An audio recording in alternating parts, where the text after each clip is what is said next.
Chittagong board 2025 সালের SSC গণিত সৃজনশীল অঙ্কের ক বিভাগ বীজগণিত থেকে 1 নম্বর অঙ্কে সকল শিক্ষার্থী বন্ধুকে স্বাগতম জানাচ্ছি।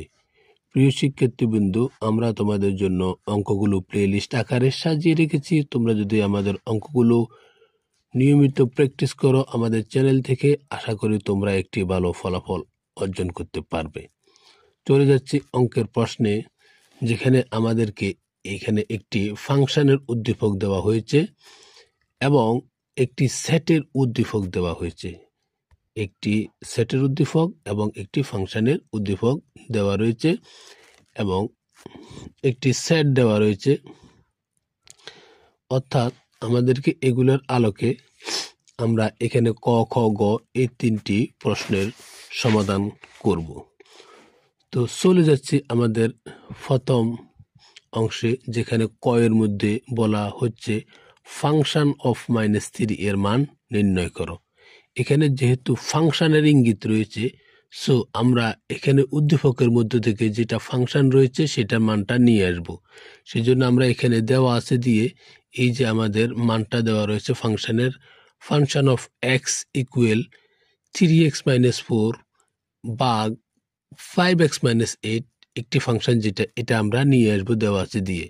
এবং এটা এরপরে আমাদের যে কাজটা হবে, এখানে f অফ -3 এটা আমরা ফাংশন অফ এক্স জায়গায় f অফ -3 দিয়ে আমরা কাজটি করব। সুতরাং ফাংশন অফ -3 এখানে যে যে জায়গার মধ্যে আমাদের এক্স রয়েছে সেখানে -3 হবে। এখানে লবের মধ্যে এক্স রয়েছে 3 এর সাথে, এখানে আমরা -3টা আনবো। এখানে হরের মধ্যে 5 এর সাথে এক্স রয়েছে, এখানেও আমরা -3টা নিয়ে আসব।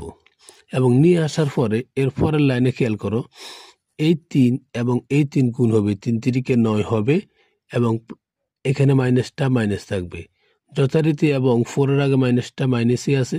এবং এখানে 5 এবং 3 এই দুইটা গুণ করে আমাদের 3 5 15 হবে এবং মাইনাসটা যথারীতি ঠিক থাকবে, কেননা প্লাসে মাইনাসে আমাদের মাইনাসই হবে।